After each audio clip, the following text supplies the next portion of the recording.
martial arts instructors are unsung heroes of the personal development world, then JKD instructors whose methodology inherently includes thinking for oneself, then they must be the most unheralded of those unsung heroes.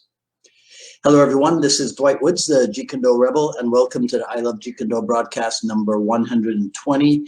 This is the one about physical, emotional, mental, spiritual Jeet Kune Do. As you're logging in, if you'd be kind enough to say where you're logging in from and hit the like button, and feel free to continue doing so throughout the broadcast. And if you're watching the final edit video over on the YouTube, please be sure to subscribe. We're trying to break that 1,000 subscriber mark over there, and hit the notification bell as well. If you enjoy the work that I'm doing here and you'd like to support the program, consider making a purchase over at jkdrebel.com. Click the Rebel gear. Go to the store and check out our offerings. But of course, the best thing you can do is to just spread the word about the I Love Jeet Kune Do broadcast, share the video, and let everybody in on the fun. All right, so we're all in this together. And that is a famous phrase from a speech made by Sir Winston Churchill back in 1952, I think it was.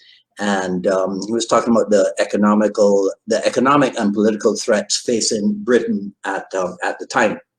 So right off the bat, let me say that I hope that you are having great success in dealing with this pandemic issue, and that you and yours are staying safe and staying sane and staying healthy in these trying times. To get back to my point about unsung heroes, I feel a sneeze coming on. I might have to pull a Joe Biden here.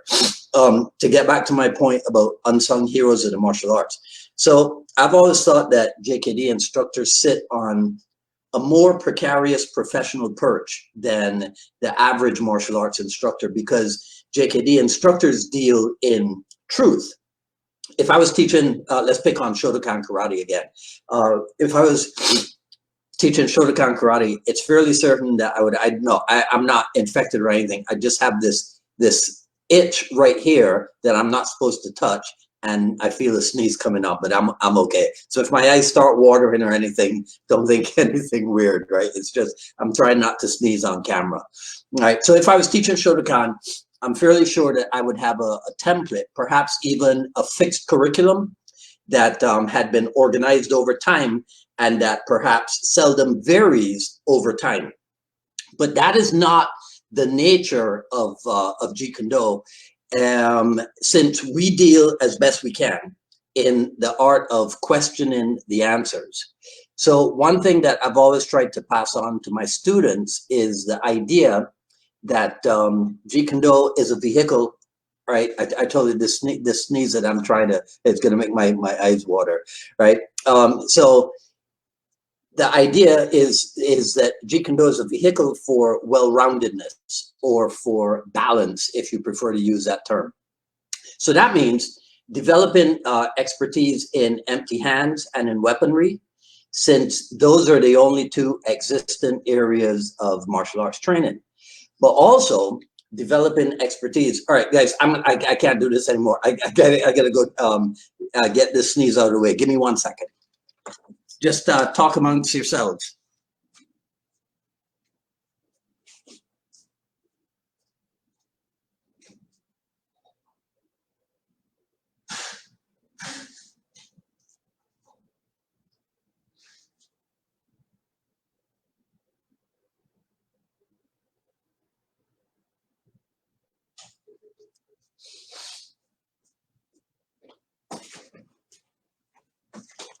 Okay, I'm back. The joys of live TV. I will edit this out in how embarrassing. I will edit this out. Okay, so where were we? We're talking about Jeet Kune Do being a vehicle for well-roundedness and balance, right?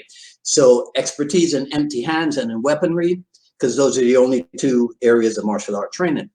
But also because Jeet Kune Do is both art and philosophy, it is also partially about developing expertise in being an extraordinary human being. So literally, at the beginning of, in the old days when I had my big school, literally at the beginning of someone's martial art journey with me, they were immediately introduced to to this idea of martial art as a self-development tool because of two signs that I had on my front door. So this is what you saw when you came through the front door. That is literally the sign that I printed up. It's an old, obviously I was not too expert with graphics and whatever, but we what do you call it, when you put the stuff, when you heat press it between in the plastic, gosh, I can't remember, but that was the sign that was up on the front door as you entered, right? You're now entering unified martial art. Please leave the real world behind. And when you were leaving, after you had had your initial consultation with me, where we had gone through, you know, different ideas and what have you, right? Where we had discussed that concept.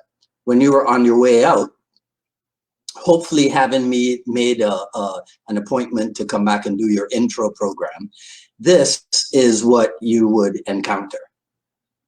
You're now leaving Unified Martial Art Academy. Please resume normal behavior, right? There was a version of that where I had normal in the inverted commas, right? Okay, so anyhow, so that was part of what I did to just to get people to start thinking of more than the new physical regimen that they were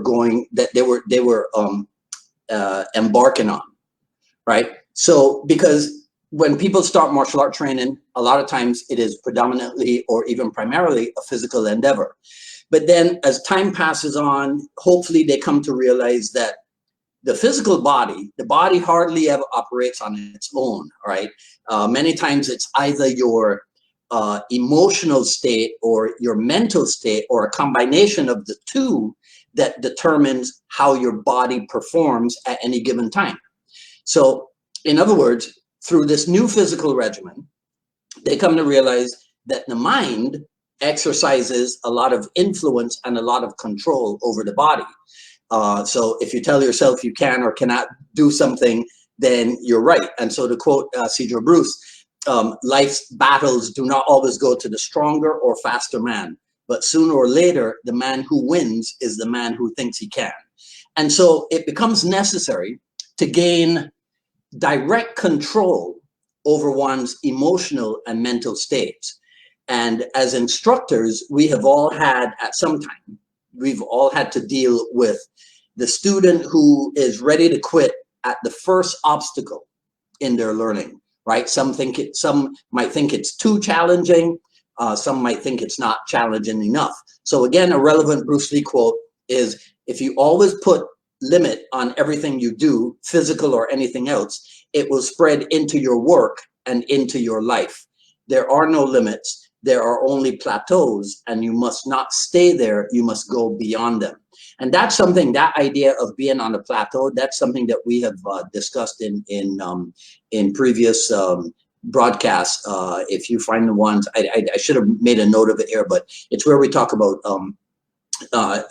George Leonard's concept of mastery, right? So back then, my unscientific, and it's still unscientific, but my contention was that when you had intentional, self-directed physical, emotional, and mental development as your goal, then there could be an automatic spiritual enhancement or spiritual development. And so I also thought that when it comes to human development, Bruce Lee is a perfect example of all four areas: physical, emotional, mental, and so nobody would question Bruce Lee's physical attributes, right?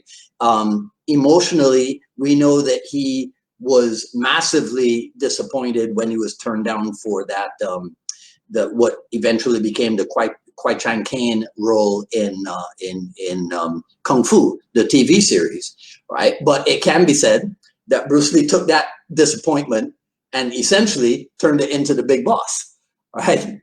So now, if mental development is exemplified by staying informed, than Bruce Lee's personal library of over 2,000 or 2,500 books. I think that's evidence of him being an extremely well-informed individual.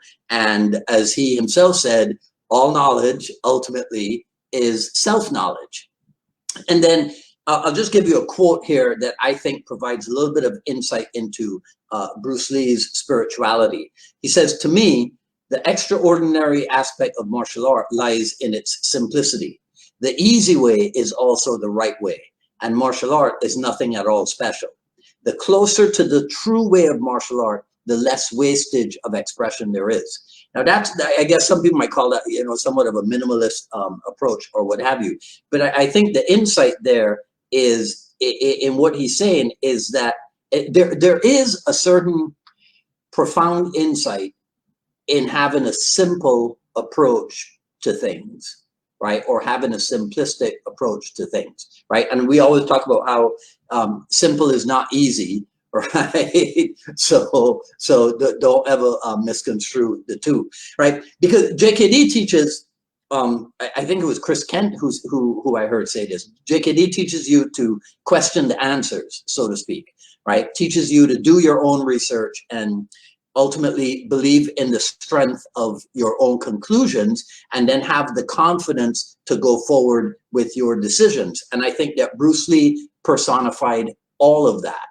And that kind of strong mental fortitude is something that all of us need right now, being consigned, right, to this this seemingly interminable lockdown, right? So let me finish where I started, with the idea that we are all in this together, realizing that right now, many different places in the world have one common thread. Not thread, I meant to say threat, you know what I mean, right? But I'm an internet guy, right? So while you have this inconvenient imposition of free time, right, make gainful use of it by asking yourself, what would Bruce do if he was quarantined? All right, okay, I think you already know. All right, that's it. Feel free, share, like, comment, ask me questions if you want. I will review everything after posted. I didn't give a shout out to who was here because of my nose thing. So who is here? Mick Tully. Let me go back to the top. Paul Johnson. Oh man, everybody from England's here. All right, cool. Paul Johnson's here. Mark David Collins. Greg Wilson from York. Bob Landers, economy tanking. Yeah, I hear you, Bob. John Nasir is here. Okay, Joseph Harrison is back on dry land in Rhode Island. Mikhail from Poland. David Kimbrell. Ah, okay, all right, good, nice one, David.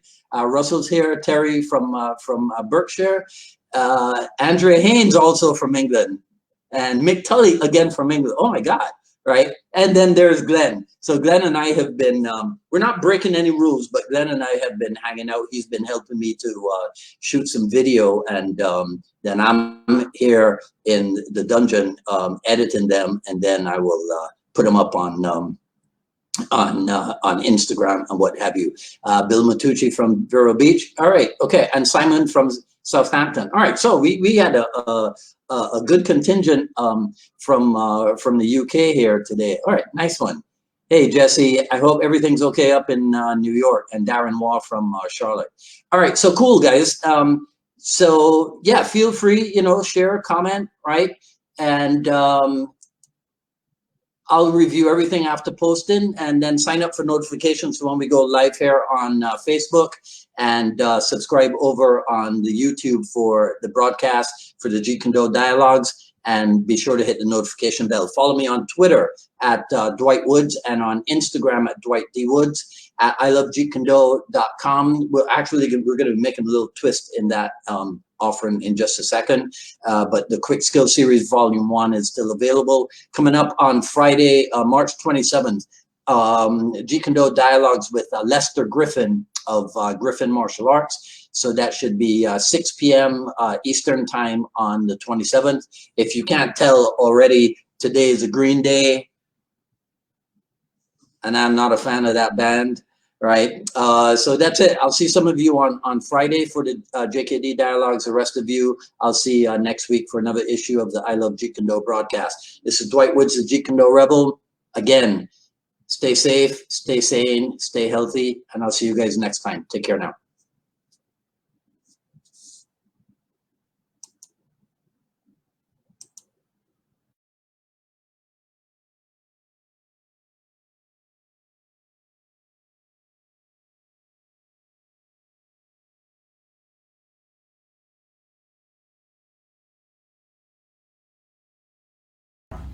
Do it